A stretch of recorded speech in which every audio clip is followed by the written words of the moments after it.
you, Lord God, for this wonderful day.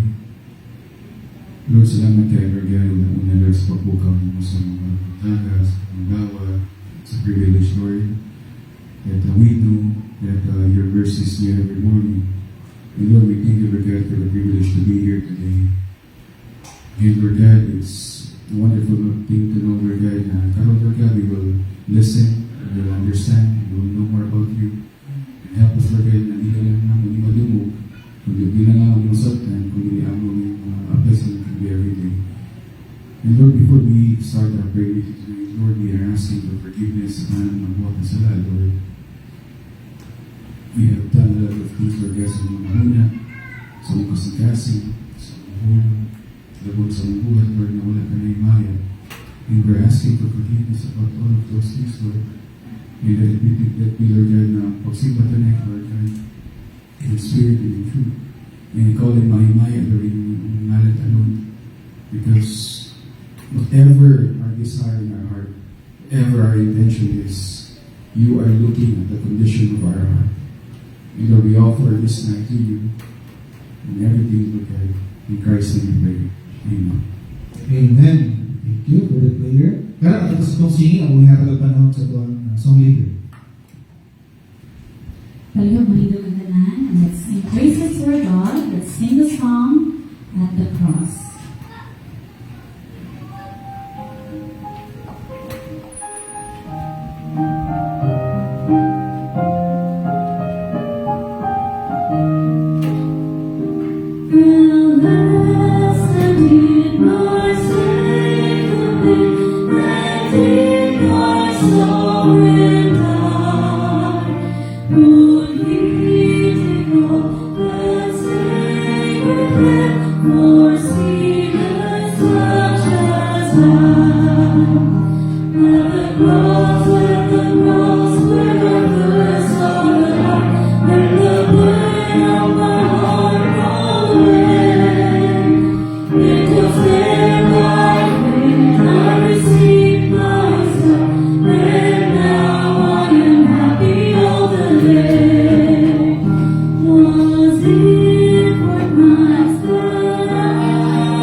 Let's pray. Heavenly Father, tonight we are so thankful that we are here. Nagtapok na po, Lord, para sa amuang prayer meeting. Gayon po para ma-express na mo, Lord, ang amuang devotion sa imuha, commitment na mo sa church, commitment na mo kang Jesus Christ, who is the head of His body, which is the church. And immediately, Lord, for the purpose na we believe in the power of prayer because we believe in your power. Prayer has no power in itself. The power of prayer is your power, Lord God. We believe in it. That's why we're here. Kaya ipitinaghanan, Lord God, ang among angay na one good Poan, Lord God, tonight.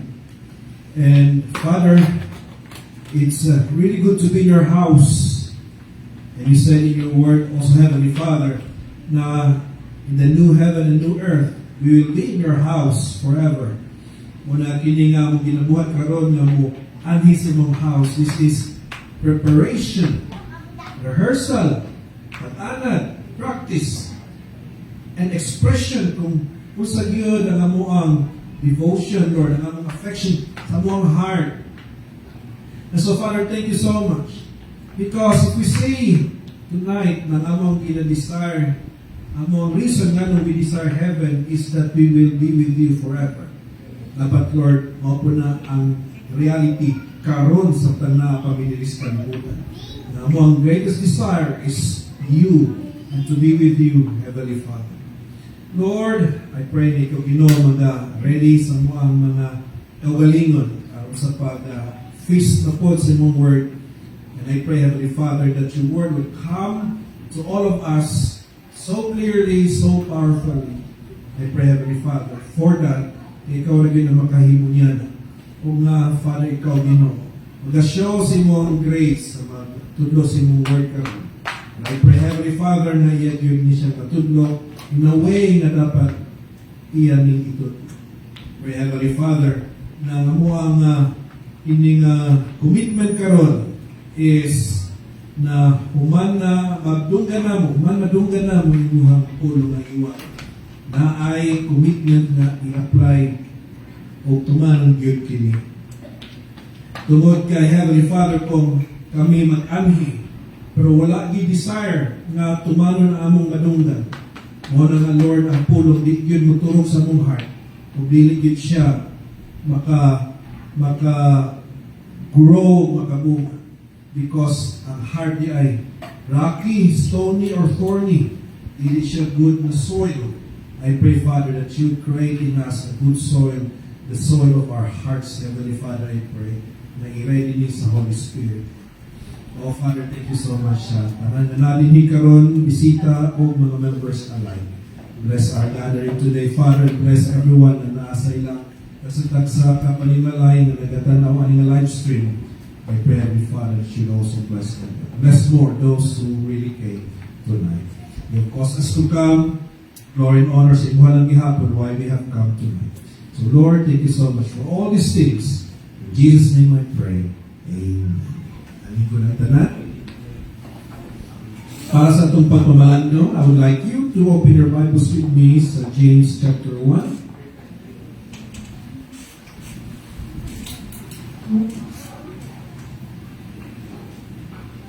James chapter 1.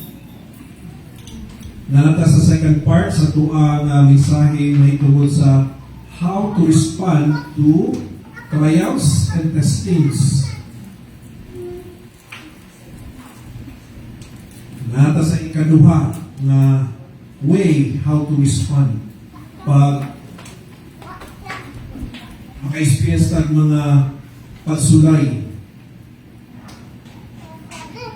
And ato ang na-learn last time based on verses 2 to 4 is that we should count it all joy. Atong i-count it all joy kung kita nag-go through o mga trials. If you notice sa verses 2 to 4. Karon, ang ato ang focus is verses 5 to 8 na 4. E mo man na ang ikaduha nga way sa pag-respond sa mga trials na moabot sa itong kinabuhi. And so, let me read verses 5 to 8. If any of you lack wisdom, let him ask of God, that giveth to all men liberally, and upbraideth not, and it shall be given him. Verse 6.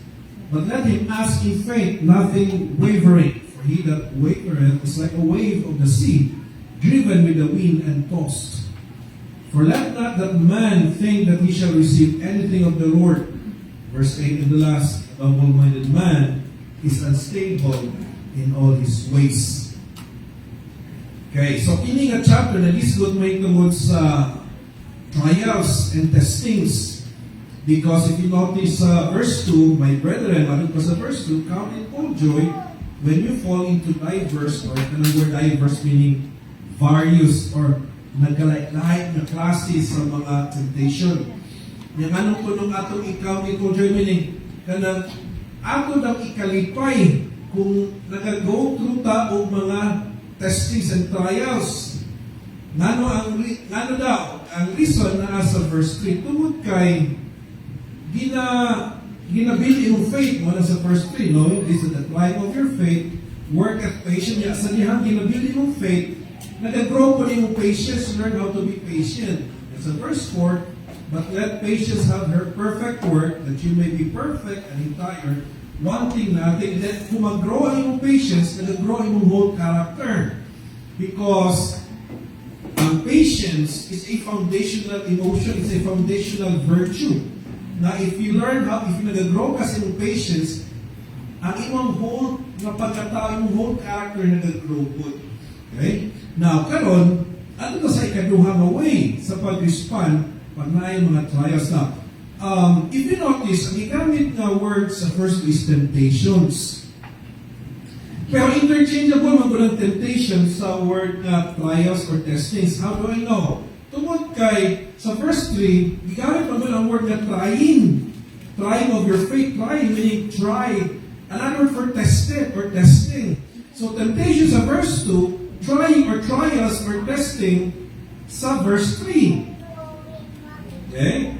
And then, dito sa verse 12, gibayad po ang word temptation. Blessed is the man that endureth temptation. So, temptation, testing, trial, kining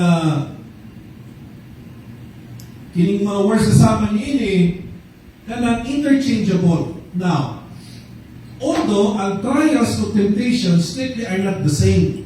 They are not the same, but they can be interchanged. They can be used at the same time. How is that? How does that work? Inani. Ang kalainan sa temptation is kining si Satan ang nagapuloy ni anak. No? Satan ang nagapuloy sa temptation. Kunya, ang objective ni Satan is to really to pull you down, no? To discourage you. Kanang i-diminish ka, huwag mo hang kining strength, spiritual strength. So, ang temptation, ang purpose of temptation ni Satan is iduot ka, right? Iduot ka, pildihon ka niya, pilagi sa mga temptation. Now, ang testing or trial, okay, is this. Using the same circumstance ngayon mo gina-go through, using the same pain, discomfort, inconvenience, tragedy, what else, suffering, uban pa, kanang it can also be a testing or trial. Now, this time, ang nagpaloy niya na ang Ginoo. Pag trial gani, ang nagpaloy na ang Ginoo. Okay, ang purpose? Sanctification nimo. Imong maturity, imong growth. For si Satan, using the same experience nimo nga sakit, lahi ang purpose. Gamiton to niya to put you down. Temptation ang tawag na. Temptation. A good example is Job himself. Si Job, kung yung tanaw niya story, sa Job chapter 1, katong nakita ko kang Job, katong ngayon na wala tanan sa iya in just one day. No, tanan niya mga kayupan, tanan niya mga anak, nawala siya in just one day. Ang sabi sa Job chapter 1, ang sabi sa Job chapter 1, gigamit to ni Satan aron kining ma-tempt niya sa Job na i-curse niya ang Ginoo. Kaya if you remember, nagsali sila sa Ginoo si Satan, bagpa sa Ginoo ka Satan, kana wa pa kakitaan ako ang anak si Job, dili pa mahay kayo, righteous, faithful. Niya o sisulti ni Satan, mahay naman na siya sa imuha, kayo masagig-bless at mayo. Testingi, huwag tanan. Diba, i-curse ka niya pagkahuman. So, sa permission sa Ginoo, okay, sa permission sa Ginoo, gi-tempt ni Satan si Job using all those pain o tragedy na yung na-experience for the purpose na hoping na si Job mo curse sa Ginoo. Pero sa Job chapter 23, imo makita dito na sa side sa Ginoo, sa perspective sa Ginoo, ang katong nahita ko kang Job was God's testings o trials. Kasi purpose, para ma-refine ang character ni Job. Para mag-grow pa yun si Job. Marami mo siyang refine like gold. So same circumstances, for ilailahi ang purpose, depende kasi nagpaluyo. Kahit kung gamitin to ni Satan, temptation ang tawag na, ang purpose, idood ka niya para makahimog ang sala. For sa perspective sa Ginoo, ang tawag na testing or trial. Ang purpose, para mag-grow ka. Para mag-mature ka. Okay, now let me show you those verses. Okay, kasi nagduda mo ha? Bible-based ba kita, di ba? Job chapter 1. Ito sa Job chapter 1. Perspective ni Satan, temptation. Ang purpose, ang goal, para makasala ang anak sa Ginoo. Okay, Job chapter 1. Let's go there. In Job chapter 1. Particularly sa verse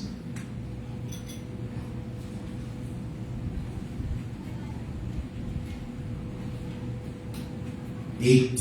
So good din ha. And the Lord said unto Satan, Hast thou considered my servant Job, that there is none like him in the earth, a perfect and an upright man, one that feared God and escheweth evil? 9. And Satan answered the Lord and said, Does Job fear God for naught? Verse 10. Hast not thou made an hedge about him and about his house and about all that he had on every side? Thou hast blessed the work of his hands, and his substance is increased in the land. But put forth thine hand now, and touch all that he has, and he will curse thee to thy face. Verse 12. And the Lord said unto Satan, Behold, all that he has is in thy power, only upon himself put not forth thine hand. So Satan went forth from the presence of the Lord. So, add to si Satan, ibuhat niya ang ibuhat ng Job, except lang na dapat inakuha ng life of Job, kaya only God has the power to take the life of everyone, no? To every person. So, pero other than that, i-allow sa Ginoo si Satan na kauto si Job in many ways. Okay.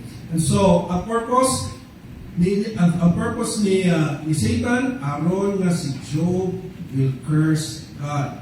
Pero ang purpose ni God, makita sa Job chapter 23. In Job chapter 23, verse 10, But he knoweth the way that I take when he has tried me. Didn't attempt, tried me, because it is now God doing it. But he knoweth the way that I take when he has tried me. Sa purpose, ang itestingan si Job ni God, I shall come forth like what? I will come forth like gold. Di ba mo ng sanctification? Di ba mo ng ginabuhat sa Ginoo, sa mga Christians, sa mga anak sa Ginoo, masadyan, di-change na sa Ginoo through regeneration? O sa man, iyan ang ginagro pagkauman, which we call now sanctification. And so that's why dito ba sa James, igamit ni James our temptation sa verse 2, pero igamit niya ang word na trials or trying sa verse 3. Balik ako dito sa verse 12, we use the word temptation. Anong inana? Well, because though they are not the same, but they are also in a sense the same. The same. Tungkol kay same ang circumstances, okay? Same ang circumstances, lahi lang ang nagpaluyo, lahi ang ilang mga goals. But even then, my son, even then, ang temptation, actually, it is also a form of testing you. It is also trying you kung faithful ba ka sa Ginoo, likod ba yung faith. That is also, temptation can also be a way for God to test you. O katukan Jesus, after siya gi-baptize, kung sa may nahita ko siya, hindi pa gi-tempt siya ni Satan 3 times. Kung sa may purpose ni Satan, para ma-disqualify siya sa pagka-Savior, kung makasala siya, kaya dapat ang Savior sa kalibutan should be someone na walay sin. So kung ma-entice lang ni Satan si Jesus na makasala using those 3 temptations, tapos ang talan, wag naging kalawasan nato, maski isa sa tuwang ano man, kay ang ginasahan na may Savior, nakasala naman. Pero, do you remember sa chapter 4 sa Matthew, kinsa may naghatod kay Jesus para ma-expose siya kang Satan? Ang Holy Spirit man. Ang Holy Spirit mo ay nagdala kang Jesus dito sa wilderness aron siya i-tempt ni Satan. Kaya sa perspective sa Ginoo, ang purpose sa Ginoo, dili aron makasala si Jesus, kundi aron ma-prove ni Jesus na He is a worthy and qualified Savior. Because He was showing to the world, this is my beloved Son in whom I am well pleased. Tanawa, ang tulog pinakadako o pinakalisod na temptation ni Satan, he was able to reject and resist. That's why katong siya coronation, which is his baptism, kay king man siya. No man to ang tema ni Matthew sa Gospel of Matthew. How does he present Jesus? Jesus as king. And so sa iyang coronation, which is his baptism, dito na ipakita sa Father na king siya. He is the Messiah King, the Savior King. Katong yung temptation, katong yung exposure kay Satan, that was to confirm. It is a confirmation na he is truly a worthy and qualified Savior and King. Kung siya itong temptation ni Satan sa iya, that was a make or break na, make or break na moment ni Jesus. Kaya kung kaya ni Jesus ma-resist ang temptation ni Satan adto, kaya na ma-resist ang mga temptations afterwards. Di basta-basta ang temptation ni Satan sa iya. Kaya temptation ni Satan sa iya, mo may ginawa sa mga simbahan karon kanang prosperity gospel. So you see, same struggle, same suffering, same hardship, same circumstance, na ilahi o nagpaluyo, kaya nailahi sila o tumong. Or same experience, same circumstance. And so how do we respond? So I hope settle tayo ng word na temptation o testing ha, because though they are not the same, they can be interchanged. Right? They can be interchanged. So let's go back now to James, because dili na ito makita may so na ang second way to respond to temptations and testings through hardships and pains, discomforts, tragedies, and so forth is ask wisdom. Ask wisdom from the Lord. Muna bisulti diha sa verse 5. If any of you lack wisdom, let him ask of God. May son, if there's one thing kailangan niyo iampok pag maabot ang mga tragedies, sabi ang mga bigla, ang mga pagsulay, ayaw dagan sa tao, ayaw dagan sa mga connection, dagan sa Ginoo. That's the first thing you do. Pag naay mga tragedies, mga discomforts and pains and sufferings, run to God. Ang una gini mong buhaton, mag-ampo. Kaya kung hindi ka mag-ampo, mangaway na mga tao. Mangaway na kang tao, kaya mo-blame na mga tao. Ma-depress ka, mag-uol ka, muna mo ba, mo inom mo gawa ng killer. Kaya di man mo ang response sa pain. Di man mo ang response sa pagsulay. Ginaling ko na dito siya sa Ginoo, pero ang iyang feeling, ginaduot ko sa Ginoo, dili. Kung anak ka sa Ginoo, all that He wants for you, all that He wants sa imo ha, is whatever is good for you. And whatever it that glorifies God. Hurting yourself is never a solution. Imo lang nila-complicate instead ang imong sitwasyon. Makanisturbo pa kaglaing mga tao. Ano makita? Kasi the more you look at yourself, di may paingan ano naman, because every time you look at yourself, you don't see anything good about yourself. But if you look unto the Lord, unto Jesus, what do you see? You see a God bigger than your problem. But if you look into yourself, you see yourself very small, very wicked, very depraved, wretched, powerless, walang-wala. Di mo sa wala mo samot ka ka-depressed. Ayaw tanaw si mo sarili kay di ko matingala kung ma-depress ka more, kung tanaw ka si mo sarili kay wala may mayong na makita gini mo si mo sarili.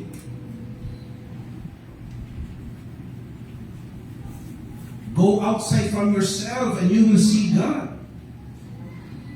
Seek wisdom. Seek wisdom. Nga naman, because kitang tanan, nangatao ka ng way wisdom. Aron magkaroon ta ng wisdom, kailangan nato ni madawat, kailangan nato ni ihatag sa tuwa. Di ang wisdom sa kalibutan, kundi wisdom na gikan sa Ginoo. That's why wisdom na gikan sa Ginoo. Let him ask of God, because sa iya gikan ang tinuod na wisdom. Let him ask of God. Kaya kung ita mga wisdom sa Ginoo, bisa mo sa na itong pagbuhaton. Imbis mapunti ng problema, hindi ko na hinor, kaya di naman mao. Nanatay masulti nga di maayo. Yan, nagsanga-sanga na, daghan na nasakitan. Relax lang, pag naay mo abot na something na di maayo, it's either Satan tempting you para makasala ka, you should know that, o it is God in His sovereignty and grace and love sa imo, ginagrow ka niya.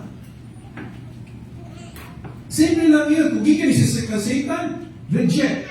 Kung gikan sa Ginoo, submit.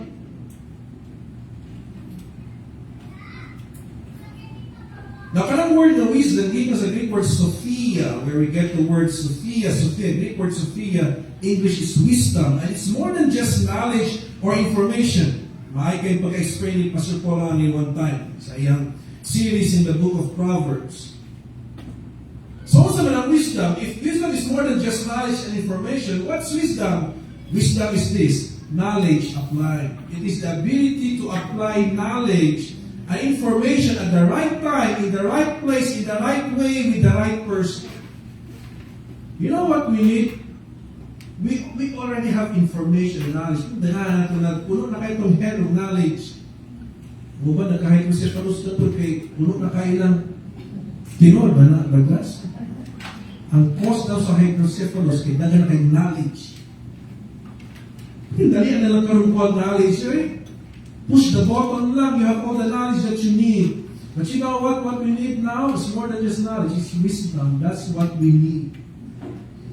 Dahil kayo tanibaw at huwag nakabulong ka sa aming pag-apply. Dahil mga palitan sa kinabuhi, wala itong apply, kaya itong tanibawan, kaya huwag nakabulong i-apply na kaya ito. How do I know? Kaya panahon na ma-depress, pag pangutanon mo ito, pagkaginaw mo ito, mag-ihapon. Huwag i-apply. Huwag niya i-apply ang iyahang knowledge about God. Kaya nga naman, kaya kung kailan ka Ginoo, may ani siya kamay, may siya ka-powerful, depressed mo ka. Nasa knowledge about God, wala siya wisdom. Wala niya i-apply ang iyang knowledge about God sa iyang problema na may abot sa kinabuhi. Kabulo siya na there's nothing impossible with God. Kabulo siya na dita, na naman pa na kung ang Ginoo nagapakaw sa mga langgam, gamor na siguro may akot ang pakan, kay mas bilingon pa man tas langgam. Kabulo siya, anak. Kabulo siya na Ginoo powerful, kabulo siya Ginoo gracious. So, ganun na kailangan ta.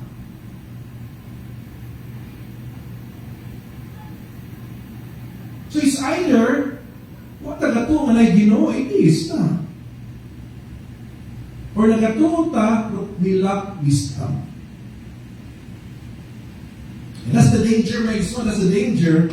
Pag master na kayo na itong doktrina, tungod kay, you know what humbles me very quickly? Sa tanang doctrines and theology mo nabawan, is how much of what I know I apply every day.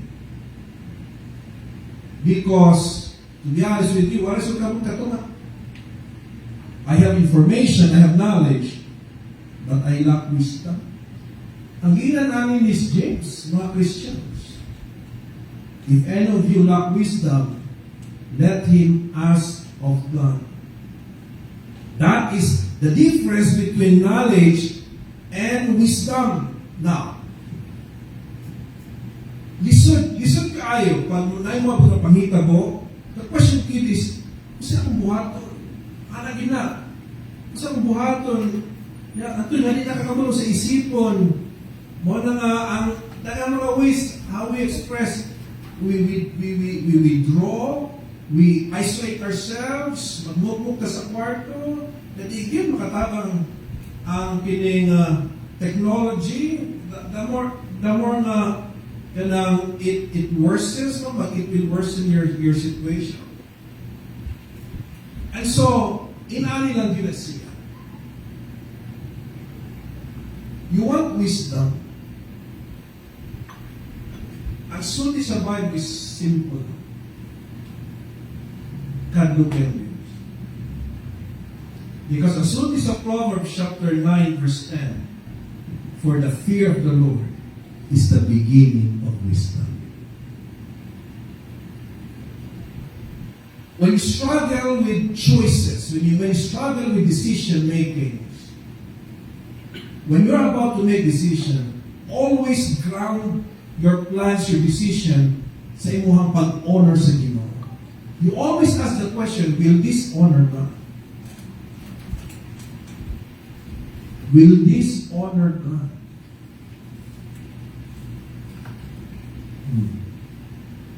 Because pag ang inyong mindset is, kini, I will honor God no matter what happens. Once you think that way, matingala na lang ka, wisdom will come. Wisdom will come. Because ang sinugdanan sa wisdom is a mindset na I will honor God in everything I do. I will fear Him. Fear means to submit, to respect, to honor. So, pitinaghan ng mga Christian, pero wala sila kahadlok sa Ginoo. Nga naman, kaya di man magkalimaw ang mga desisyon na ginahimo. Imbis i-alleviate ang pain, hisamot naman Ginoo. Ay, mga desisyon na ito, mga pitin, ka useless kayo, useless, vain, meaningless, walang nakatapang. Naman bang maminaw ka kung tudluan, di pa yun. Masuko ba yun, correction na. Nga no, kamo na nakatanan?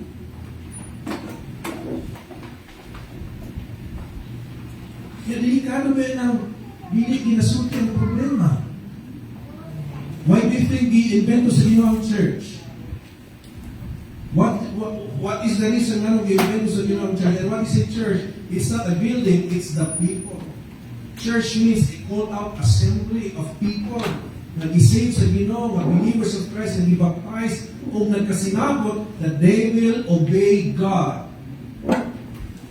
There's a covenant sa mga church members that they obey God and they will love one another. Why do you think i-invento sa Ginoong Church? Kaya isa may matinabanay. Kita naman po, do not, ayaw isolo ang iyong problema. Mayroon bang naka-wisdom?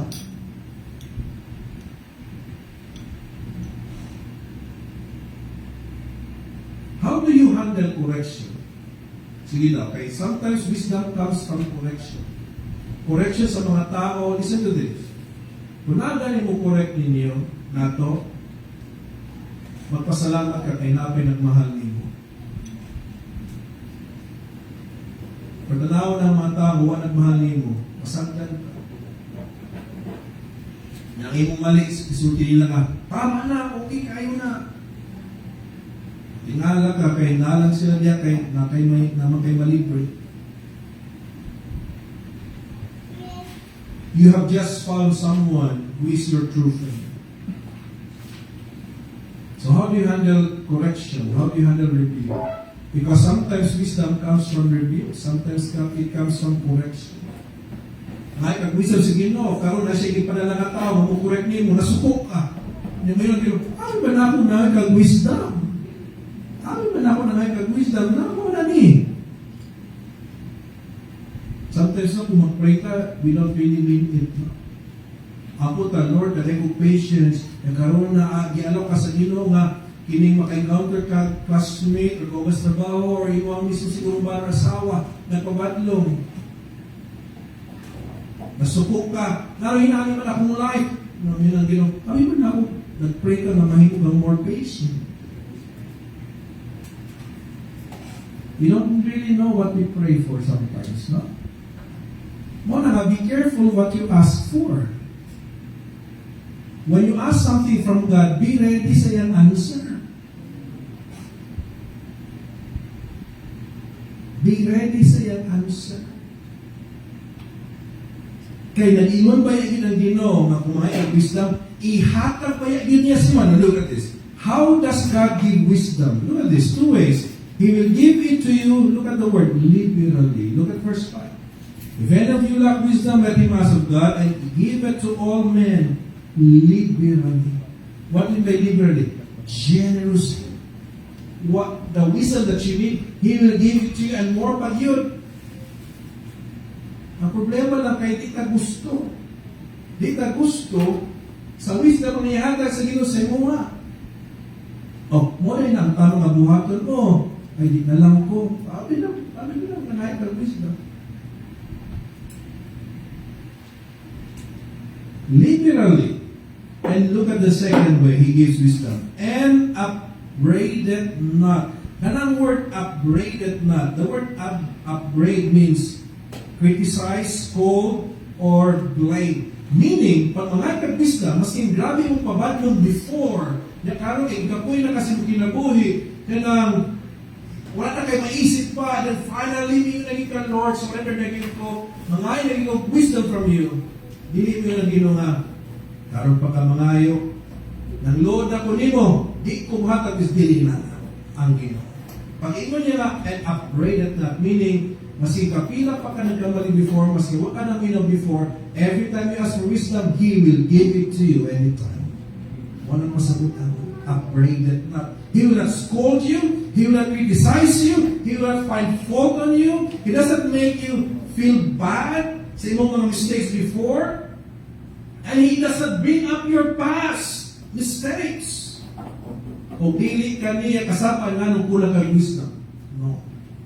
Because kabalo siya, nakita, we are still learning how to be wise. Di ba sanctification is a process? Paminaw. Sometimes, ang gamiton sa Ginoo para tubagon ng imong prayer nga talakas Ginoo wisdom, listen to this. It could be your enemies. It could be people you don't like. It could be people who hurt you before. In fact, you know what? If you just think of it, no, analyze it again. You know what? Sometimes, ang mga tao na honest o na ay punto sa ilang criticism sa imuha, ang imuha makaaway. So ayaw inalify just because kaaway niyo. In fact, dahil usahay, ang reason ano nagkaaway mo, kay na siya nakita si mo nga di maayo nga imong gibuhat sa iyaha. Wala nimo na na-recognize, wala nimo na i-acknowledge.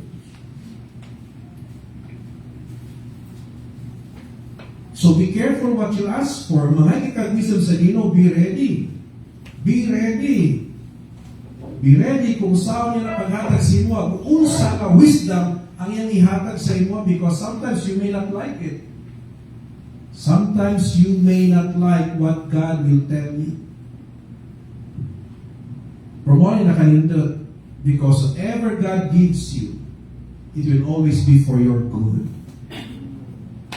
And second, it will always be for His glory. Muna nga matut pa ni James, count it all joy. Ikalipay. Kaya ka na mga pangitabo sa kinabuhi, na alay purpose, kay walay aksidente sa kinabuhi.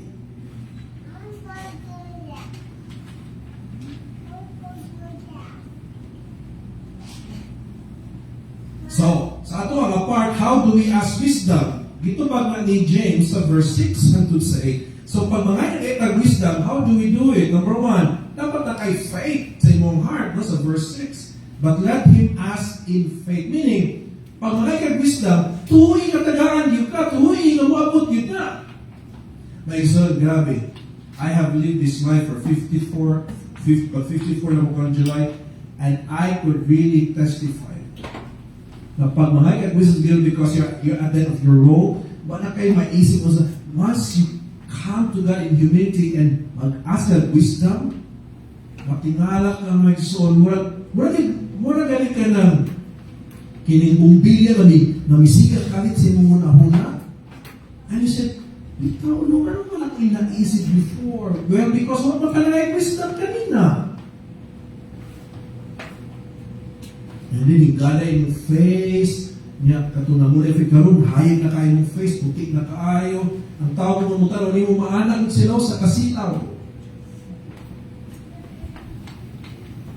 Eh, maaliwalas naman, nag-reject na because di na kagtunok. Finally, murag migali yung feel because tama, no?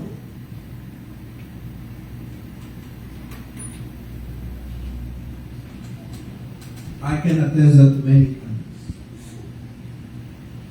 Now, He will surely give it, but you have to ask in faith, and then second, do not waver. But let him ask in faith, nothing wavering. Dili magduha-duha. Kaya nag-waver daw, mura daw siya o sa daw, mura siya o wave of the sea na ginahapak-hapak lang sa balod o sa wind. Ginatoss and fro. Di siya stable. That's why in verse 7, for let not that man think that he shall receive anything of the Lord. Wagi kayo ma-expect sa Ginoo kung nagaduha-duha ka. Mahata ba siya wisdom or dili? Listen to that. Gano'n man. Kaya ka naman kung nagaduha-duha, kung mahatag ba yun ang Ginoo wisdom sa iya, that is because ikaw mismo, dili ka sure na gusto ba yun ba niyo wisdom sa Ginoo or gusto niyo ang iyong sarili mo'y matuman. Come to think of that. It's not really. Because naghihapon yung urge na to ang sarili nga ako ang captain sa akong life, ako ang mag-lead sa akong life, ako mag-buod sa akong life. Mo na kapag mga wisdom, di kita sure na mga wisdom because in the first place, di kita sure kung gusto ba ginagawa wisdom from God because kabuluman ta na di ta gusto kung sa may wisdom na yan ihatag sa tuwa.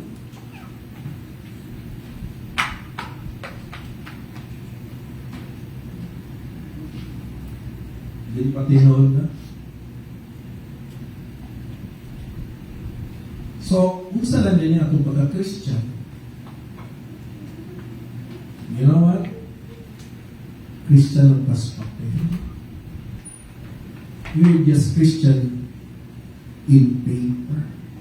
We are just Christian by name. Hindi ka Kristohan sa ating kinabuhi.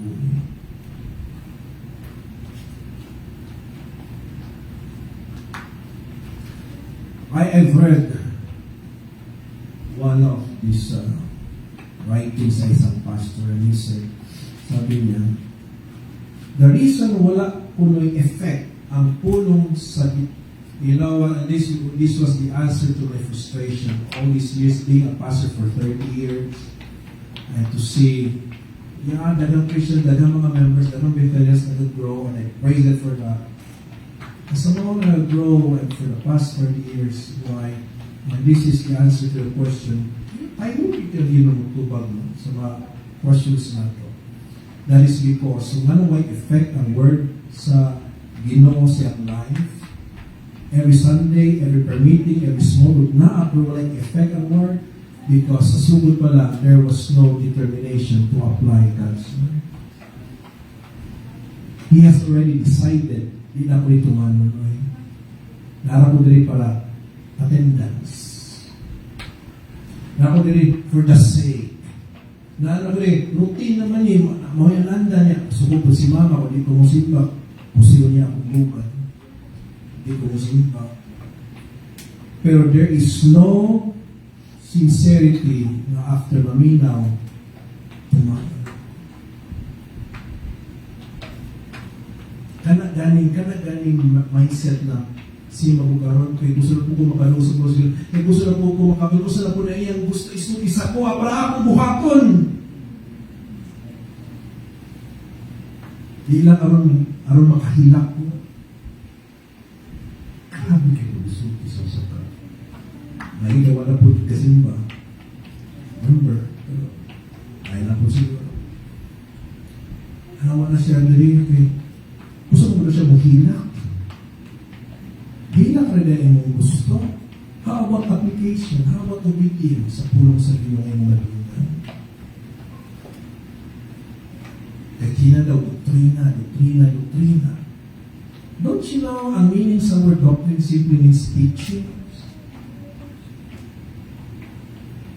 Doctrine simply means teaching. Ito na gusto na niya na makahilak din daw siya. Ano sa kasing hilak yung pasunod? Repentance is more than just crying. Repentance means change. Repentance is not when you cry. Repentance is when you change. Ang ginapangayag sa Ginoo, repentance, dili hilak-hilak. Kinawa yung mga tao, dahil na mong hilak. Kapoy ba dugay mo hilak? And that's nothing. ang gisugo sa Ginoo sa tuwa, dili mo hilak. Ang gisugo sa tuwa sa Ginoo, magbago. Because that's what repentance means. And why is it na mga tao who call themselves Christian, na baptized members of church, pero hatod ka rin walang effect ang pulong sa Ginoo? How do I know? Kaya what may change nga nakita? Well, because wa pa sila kaning diri church, they have already decided that they will not obey what they will hear. Hildi ka na. Hildi na ka. Kaya nakadesign naman siya na rin niya i-obey. So may mabuhat na ito. Ginoo na rin na makabuhat na. Something sa life and the person. That's why ang pagpamaster, napapunta na ko sa master mo po eh. Hindi man tamadatuan. Right, di kaya ako sa Ginoo asawa na nakasabot sa kinabuhi sa usa ka pastor.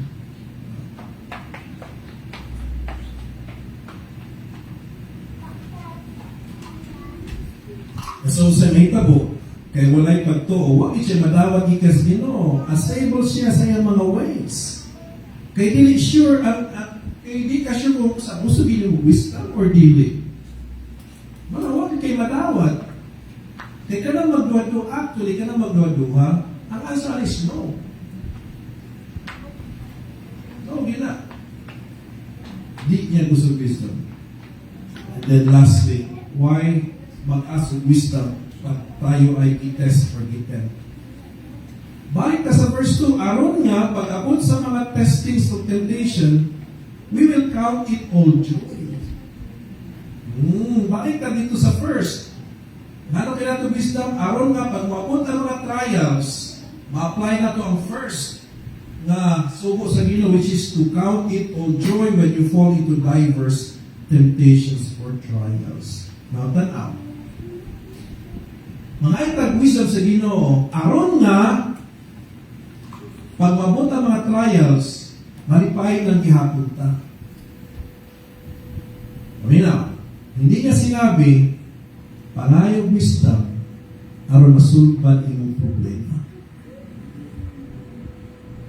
Kay naay mga times na di sa sulbaron sa Ginoo problema, naay mga times nga di gyud masulbad imong problema.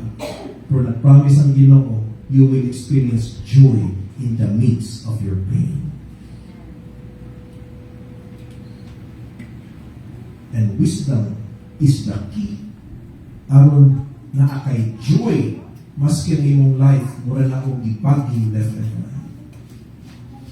Huwag pa nag-promise ang Ginoo na pag ma-Christian ka, hayahay ang kinabuhi. Huwag siya nag-promise. In fact, ayun di-promise, kung man, deny yourself, carry your cross every day, and follow Jesus. He never promised a life bed, na murag bed full of roses. He never promised na ma-perfect na yung marriage, yung trabaho, yung kinabuhi. He never promised that, but He promised you peace. He promised you joy. He promised you patience. He promised you kanang strength. Mo na yung He promised. He never promised to solve all our problems. Kaya even if ma-solve yung problem, nalang ko'y bagong mo abot. Pastor, as napataan niya kinabuhi, so it is in Job, sa Job chapter 14, the life of man is short and full of trouble. Gikas pagkatao, hato ta mamatay, there will always be trouble. So the issue is not, kung ano kung wisdom, Pastor, wala na kayo problema, masura problema, pwede, pero na kayo mamot. Pero you're growing. You're growing. Nag-mature ka, and therefore, mahandle na nimo kung sa manang mabot something. You see, pray ka na mabago ang tao na close yung kinabuhi. Only God knows. Only God knows. But sometimes, kung di man ang tao ngayong ginampo mababago, kung di man ang bagoon sa Ginoo, tungkol kay ikaw ang gusto niyang bagoon first. Oh. Okay?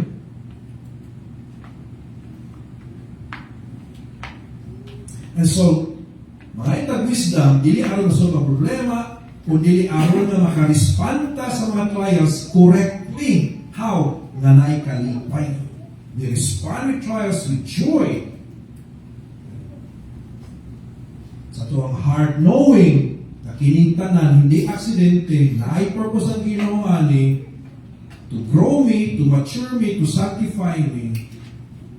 And so, okay, wala may accident sa Ginoo, yung purpose is good for my good and for the glory of God. Na ako'y reason na maging joyful. Kana galing, kung maka-glorify ni sa Ginoo, and if ang purpose of my life is to glorify God, then so be it. May this pain glorify God through me. Amen? Grabe kayo, no? So may the Lord God bless His Word, and I pray na musik in give me sa tuwang kasing-kasing. But remember what I said kanina? The reason why?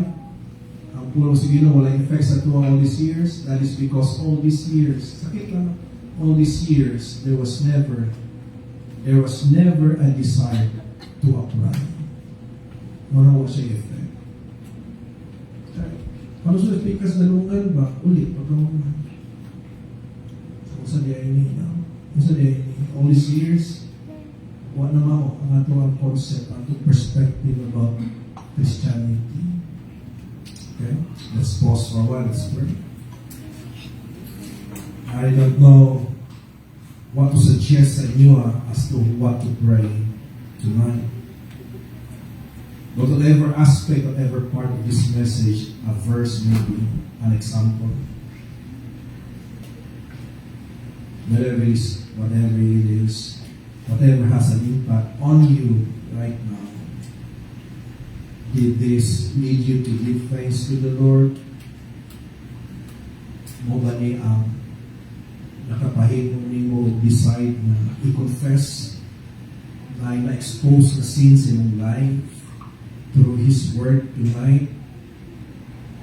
Or is there an area of your life na you say, Lord, help me? Help me, Lord. Have mercy.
Father, now we know na may mga painful na mga circumstances ang kinabuhi.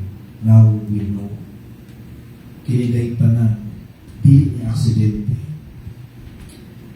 Kining tanan, mailalam sa imong plano sa mga kinabuhi.